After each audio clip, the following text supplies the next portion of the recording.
Alright guys, welcome back. On today's episode, we're going to tear into the newest purchase here. The jury's still out whether or not it was a good idea, but we got some work to do. So we're going to tear into this thing. This setup's been around for quite a few years around here locally. All the local people to me, if they've been to some of the shows here in that Dayton area, they more than likely have seen this setup. It's been around for a long time. A man by the name of Carl Hopkins put this setup together and sold cornmeal and run it for many years. And at several of the shows we would go to, I spent the majority of my childhood sitting in front of our engines listening to them run, with this particular Fairbanks in the background also running. When Carl would start this engine, whether he was grinding or not, this engine, he would start it and it would run all day until he left to go home for the night, and then it would get shut off. But once he started, it did not stop until he left. So this setup did produce cornmeal, and some of you that have noticed, that have a good eye, have probably noticed that there's not a grist mill on this trailer. There's a burr mill on this trailer, and it's an international burr mill. To get cornmeal off of it, there's some tricks to that, and there's some custom modifications here that we'll go over here in a minute. But everything was on here when I bought it.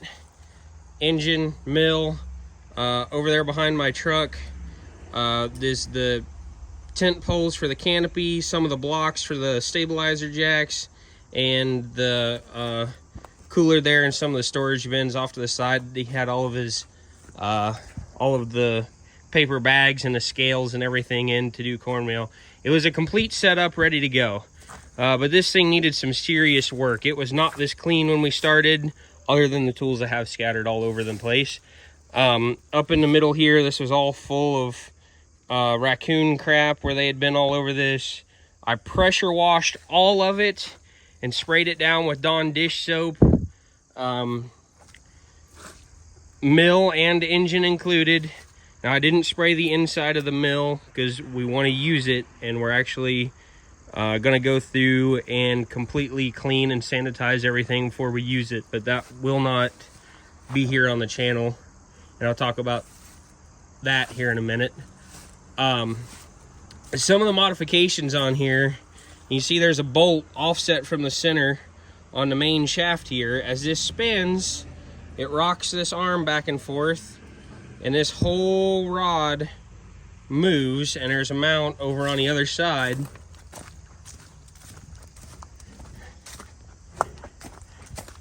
Right there. That will move up and down when this rod moves, and that up and down motion is what runs your shaker. Now, we had to make a new shaker. What's left of the old wood is right here. It's split, unfortunately, and the aluminum, this is the catch pan for the cornmeal, the aluminum cracked. We're gonna have to make a new catch pan. We will clean up and reuse the old screen because it is the right size for what we want. But we're gonna have to do something about that, and I haven't got that far yet. But we have made a complete new wood setup for the shaker and mounts, but the little mount to move it up and down actually attaches right there. The angle iron and everything was added to this, plus these mounts for the shaker. And then your big stuff would run off the top when your cornmeal would get caught in the bottom in a tub right here. So it is possible to get cornmeal out of a burr mill. It just, there's a lot of waste and some trickery that goes on to do it. But a friend of ours put out Indian corn this year, about 3 acres of it, and he wants some cornmeal off of it. So he has stepped up, and he is going to go through this mill for us. We're gonna get rid of all the old grease, the actual grease, and clean everything. And then in the grease cups, we will put either Crisco or lard, and all the oil points will get oiled with vegetable oil.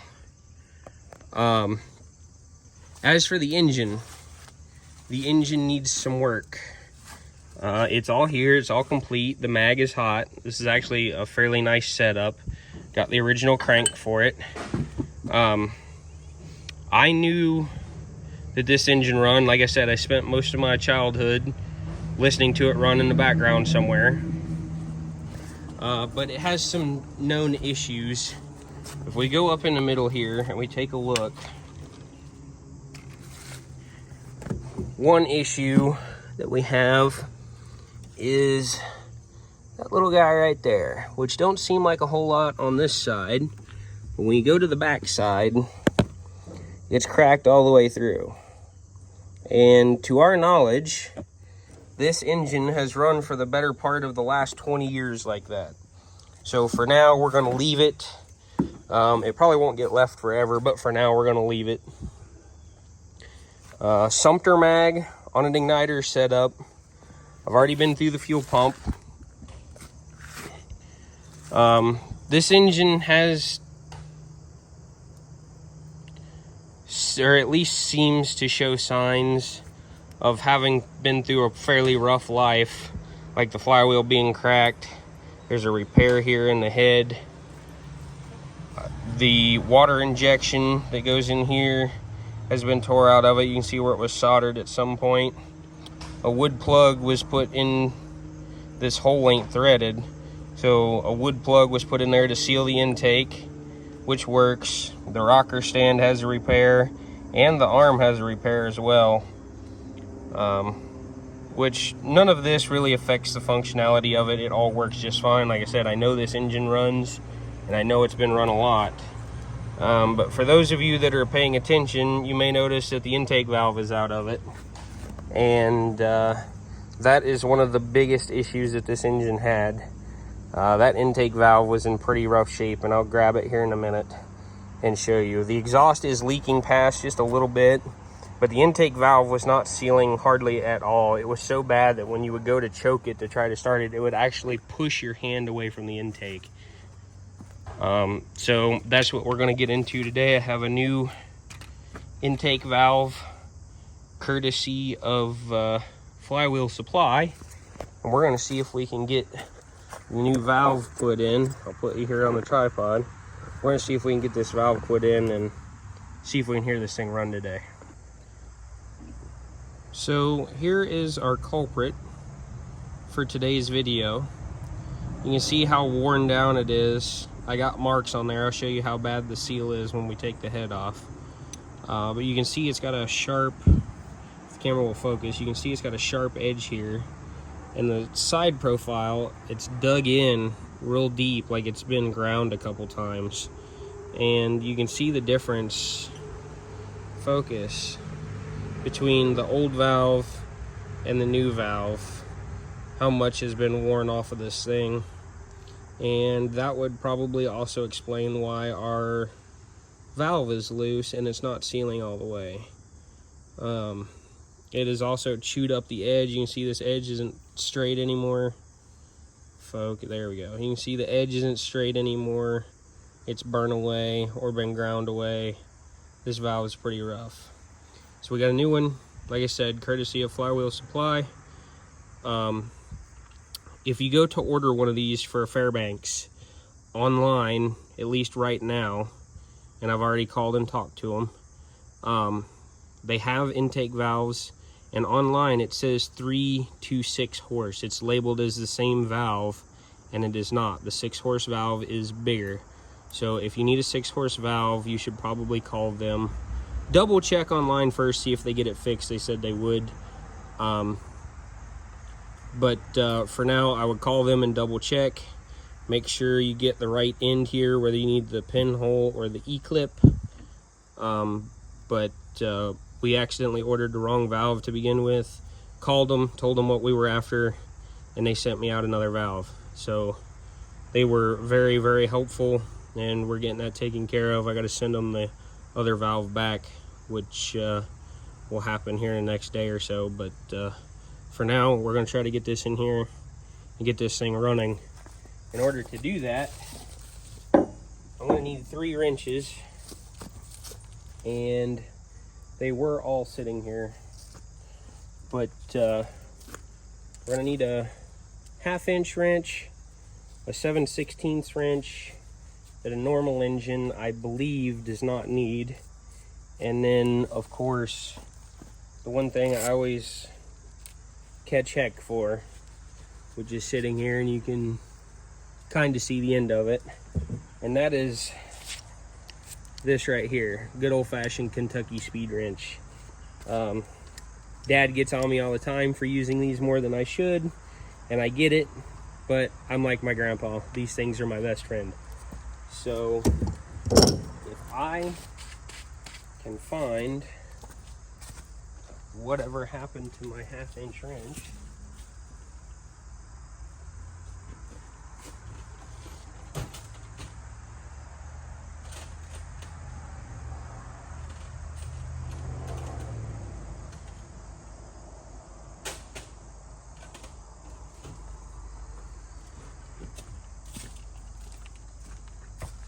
well, there it is, hiding on me. So first things first, we're gonna need our 1/2 inch wrench. Up here, this is our throttle butterfly. There's no pin in this, gravity's just holding it in there. So we can take our throttle butterfly, our linkage loose, and then we'll have to take the fuel lines out of the bottom. This one's return and this one's our main fuel. We can take both of these loose and get them out of our way. This should be relatively quick. I've already been in here.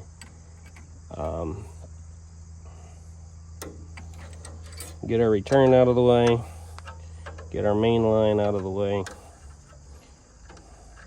On the carburetor, there should be 2 bolts. There's one here, and there's one behind the adjusting screw that you can't see that goes through the bowl. But them are also 1/2 inch, and them should be fairly easy to get out. Now when I take this off, fuel pump usually has tension against it, so I'll roll the engine over to take some of the tension off of the fuel pump, if it will stay where I put it. So there's still spring tension there, but not nearly as much. So when I go to take this off, I'll hold my thumb down on that. That way it's not pushing me. There's a little tube that runs through, that way it's not pushing against that tube and could bend it or break it.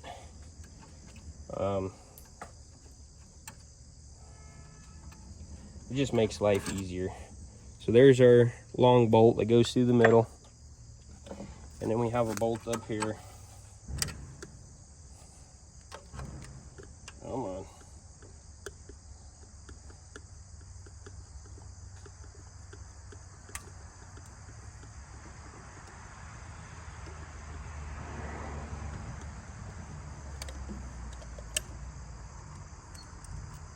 And then our other bolt comes off the top.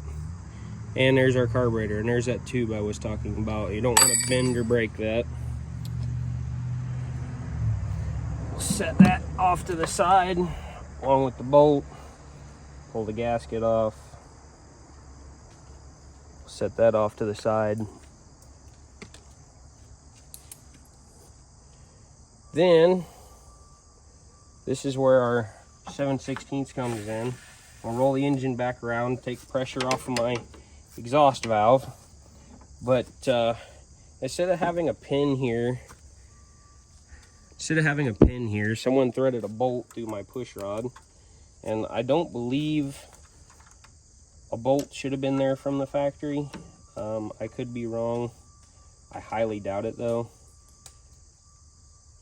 But whoever did this the right way, because you don't have to have 2 wrenches to get this loose. The bolt being threaded into the push rod itself, you can take 1 wrench and loosen the nut without the bolt spinning, and then the bolt should come right out.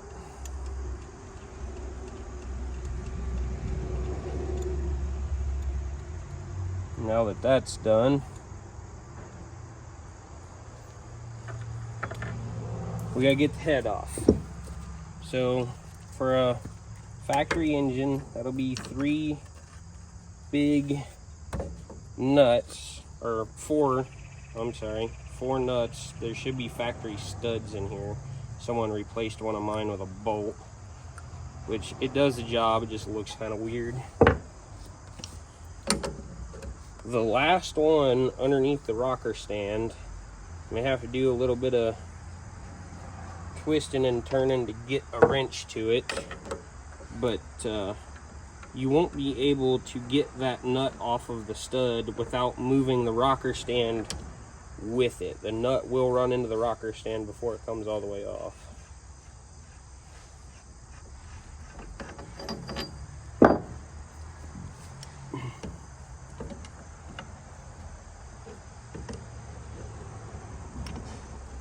So we should be able to put a little bit of pressure against the head and take some of the stress off of it. This nut should screw right off of here. Like I said, we'll pull the rocker stand with it.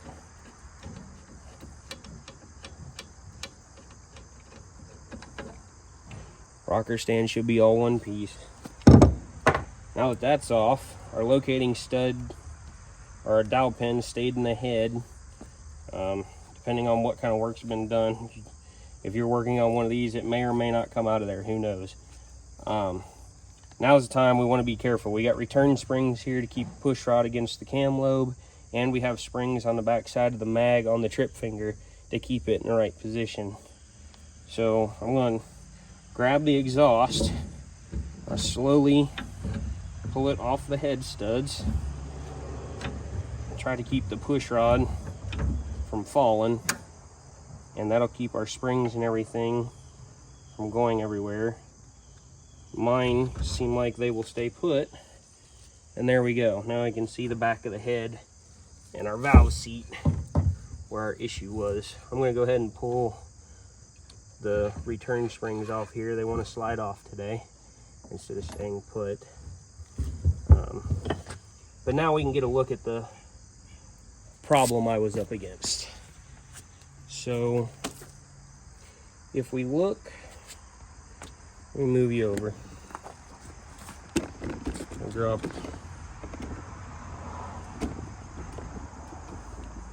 Yes, I know I'm no professional at this. I'm doing this without stopping filming. Right now it don't bother me.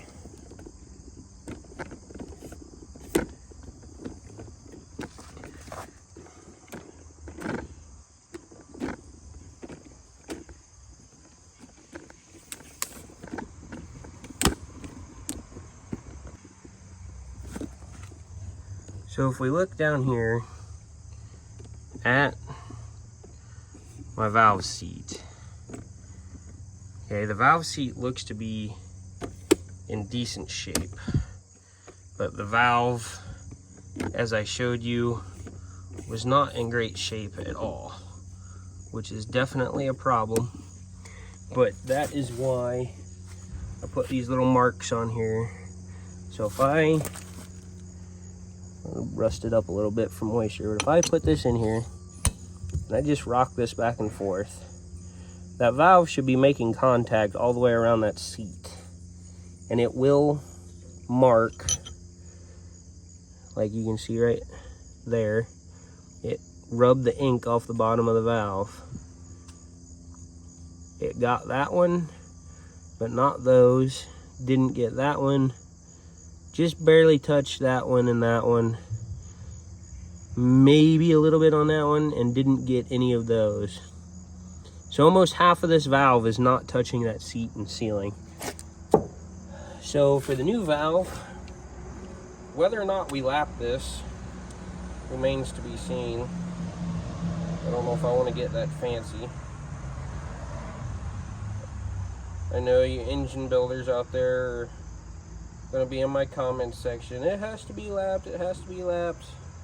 Well, For a high performance engine, I would agree. For this engine, not necessarily. So we're gonna put the new valve in, drop it against the seat. I'll rock it just a little bit. And as you can see now, there's a stripe, oh, get it in the frame. There's a stripe almost all the way around this thing. Just barely one on that one, it starts touching. So, for now, I'm not gonna lap it. We're gonna let it ride. So I'm gonna stick this valve back in here after I wipe this ink off. We'll find something to get it off with. I had steel wool somewhere. We'll see if penetrating well gets it off.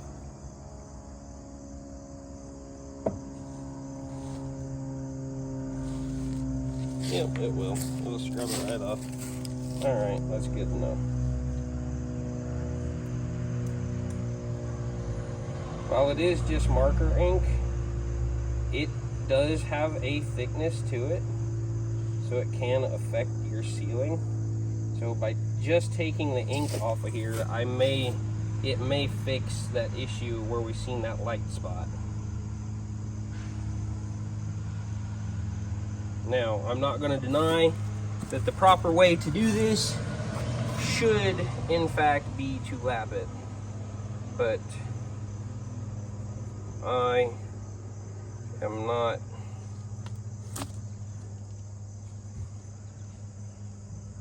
I got so much going on, I really ain't in the mood for that today. And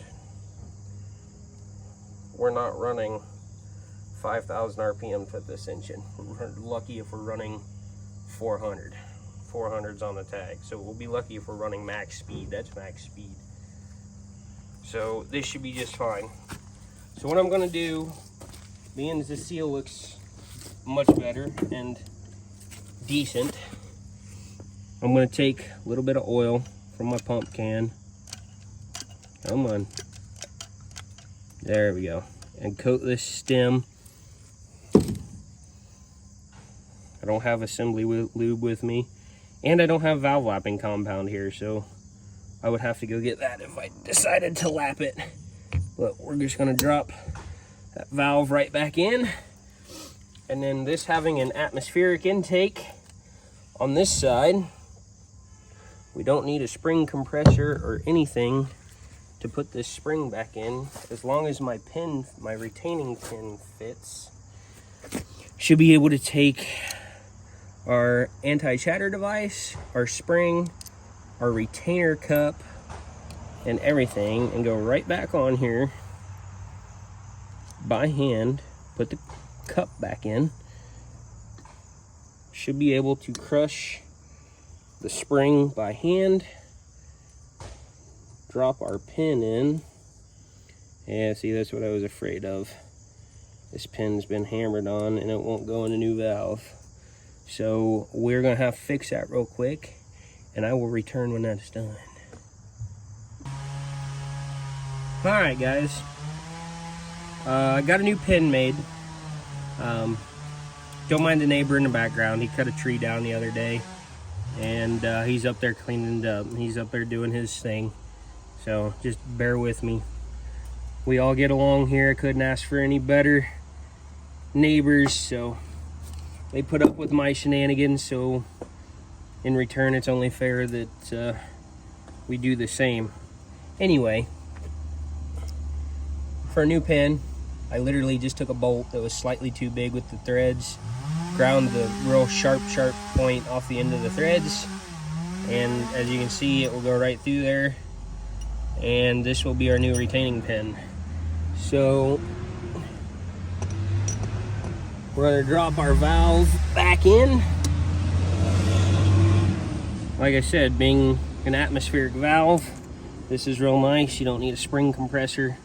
You can literally compress it by hand. We'll shove our new pin in like so, and there we go.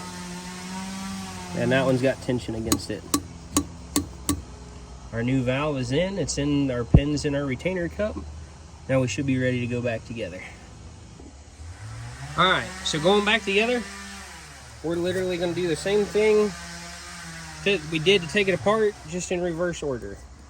So first things first, we got to put our return springs on.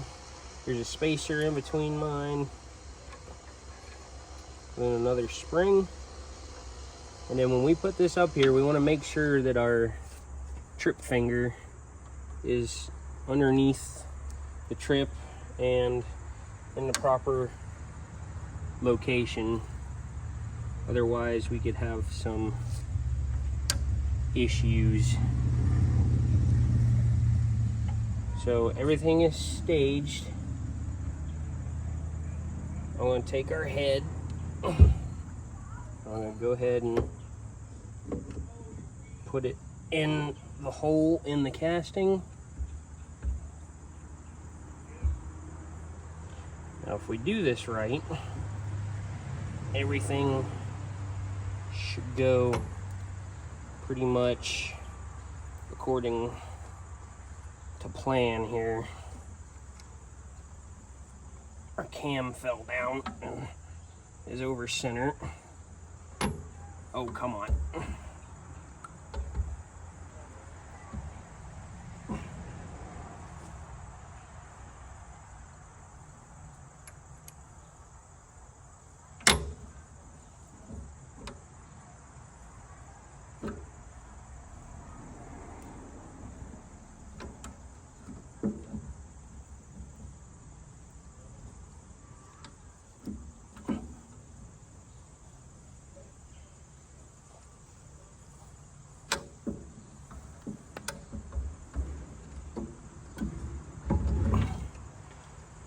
All right, that took some serious concentration, but everything should be where it needs to go.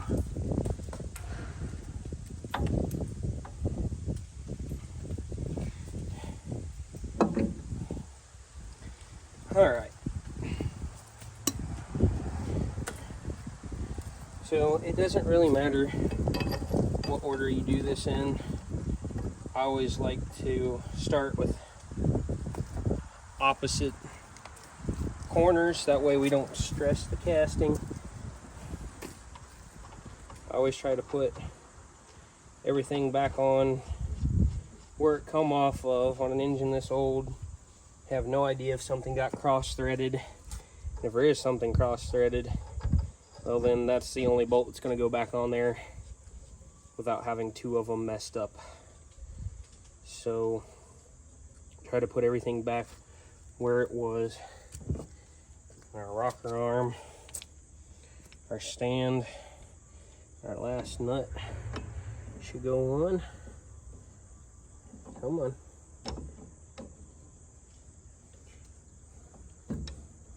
There we go. Like I said, this will run into the rocker itself if we don't put this all on there in sync. But it's started, so we're good there. I'm sure my head makes a great viewing window for this. I apologize. I'm going to put a little bit of pressure against the head, try to get everything square, take everything down to where it just touches. And when I go to tighten this, I'm sure there's a torque spec that exists somewhere for this. We don't have that number right in front of us, so we're going to use a good old-fashioned torque elbow. And you don't have to go overly tight with this, just so everything's sealed and snug. You don't want to stress the casting. And then we can tighten the last two. Try to go in even increments across opposite corners, that way the casting don't get stressed and you crack it. That would be kind of disastrous. We don't want that.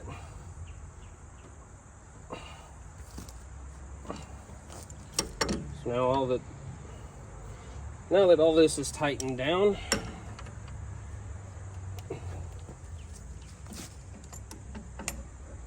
double check everything. Everything's fairly even pressure wise. We can go ahead and put our carburetor back on. Now in order to put the carburetor on, I took this linkage off first, but I want to put this linkage on before the carburetor goes in. You see the butterfly there move. The butterfly over here, that little brass tube that I talked about earlier, it will actually run into that butterfly and prevent the carb from going all the way in where it needs to go. So the butterfly's got to be open first. Then we'll put our little bolt in for our fuel pump, which can go on afterwards. It's just a lot harder to get to.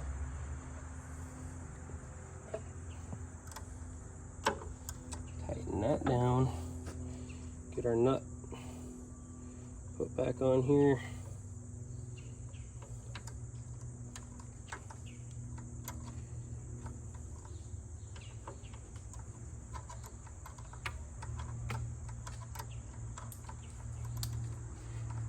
I know there's some people out there too that think these engines are overly complicated. I'm sure there's somebody out there that thinks that, but these really are a simple machine to work on. You just witnessed I made a couple cuts. It took me longer to make the new pin for the valve than it did to actually take the valve in and out of this engine. So if you get a hold of one of these and you're somewhat mechanically inclined, you can work on pretty much any of them once you have a good understanding of how they work.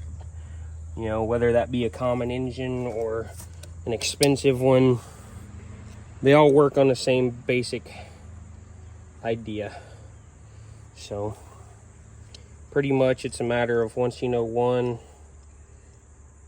you know them all. You know enough to work on most all of them. So our little lever's got to go behind our bolt, and then we'll get this bolt started for the carburetor bowl. And then we'll get our second one in. Come on.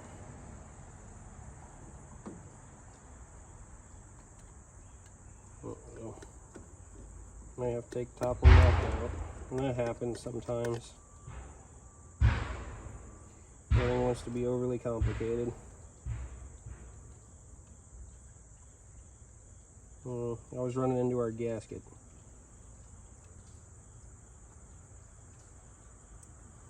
This should go in a lot easier now that the gasket's out of the way. Once again, I'm holding pressure on my thumb to keep spring tension off of the pump lever. That way it's not pushing me around, throwing my bolts out of place.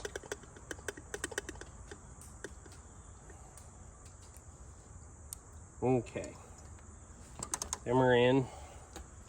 We can take our 1/2" wrench and snug these down.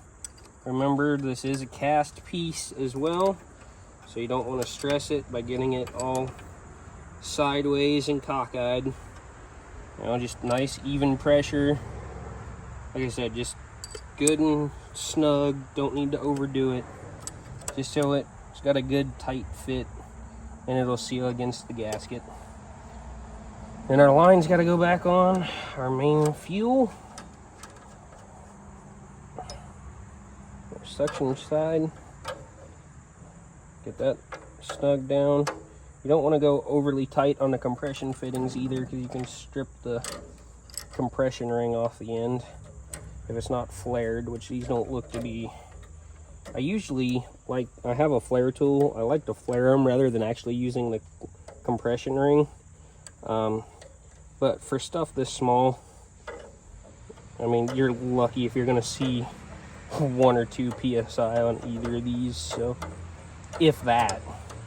So, you know, compression ring is plenty enough to hold and create a good seal. Just, I like to flare it, just a little extra peace of mind. Alright, now that that's done, here actually ready, we'll see what compression feels like here. Oh, that is way better. Test our mag trip. We heard it snap. So, in order to get fuel up here, we'll run our fuel pump, exhaust valve open, which takes our tension off of our fuel pump. That way we have more travel on the plunger. We're gonna open the top of our fuel bowl. I'm gonna grab the fuel can.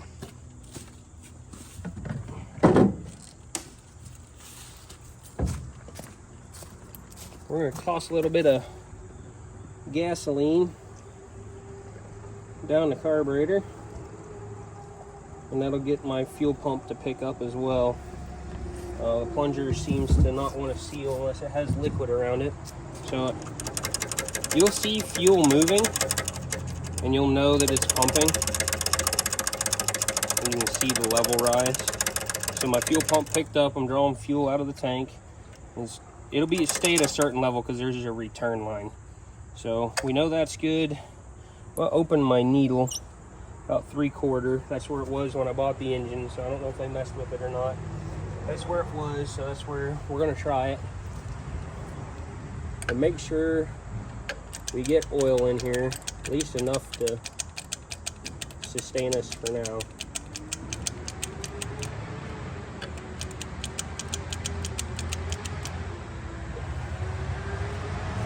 Then, because this exhaust is so low, I'm going to put the stack on the engine because I do not want it to fire in my ear. That is not good.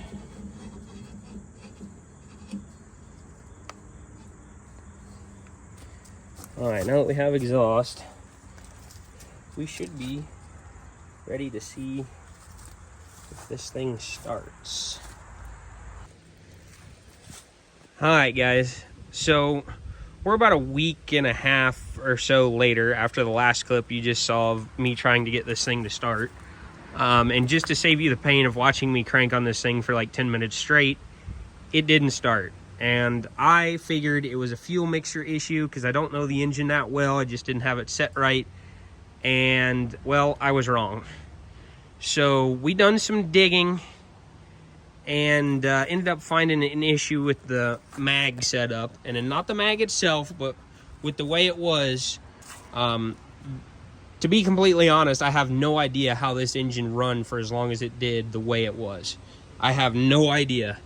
But on a Sumter mag setup, right down in there, that little reflection right there, there's like a weight. It's almost like a hammer. When the finger comes through and rolls the mag back, it rolls away from the points. And then as the springs roll the mag back, it creates your current. And that weight comes through past center and smacks the points and opens them just a little bit, and that creates your spark. So what was happening is the finger was coming through, but it wasn't shoving it back far enough to get the hammer all the way over and smack the points. Now, what we found out is my finger was broke off. So it had broke off here and someone ground it off. This edge right here against my finger was what was tripping our mag. I have another one ordered from online. Unfortunately, I don't think you can get them from Flywheel Supply. We found one on eBay. But just to see if I could get this engine to run, I took a piece of flat steel and cut it down and drilled it and put a little elbow up on it. With that up, it shoves it through further. I had to retime it. I had to adjust this and retime it. We put that on there just to see what it would do, and we choked it once, and literally the first roll this thing started. And it sounds pretty decent, but I'll insert a clip here in just a second. That'll be the end of the video. But the exhaust valve is leaking. It's not bad enough to make it not run, but it is seeping past enough to make the bottom of the head and the exhaust way hotter than it should be. It may also still be slightly out of time. I had a different engine do that to me. I forgot to put the timing back from the start position. It heated the exhaust up a little bit. So there's a couple other little tinkery things we have to do. But the main thing is we got it running. But yeah, that right there, how this engine ever run that way, I have no idea. And it's run for the past, let's see, I'm 26. So it's probably run for the past 20 to 25 years that way. I mean, it was running that way when I was little. So that just goes back to all the things that I pointed out, or hopefully I remembered to point out, that this engine had a pretty rough life, and that being broke just kind of proves that point that much more. I don't know if Carl himself ground that off because it was already broke and then somehow made it run. If he was the one that made it run that way, then I have to give that man props, because I couldn't get it to run that way. So yeah, but we'll cut to the clip of this engine running so you can enjoy that, and we'll see y'all in the next one.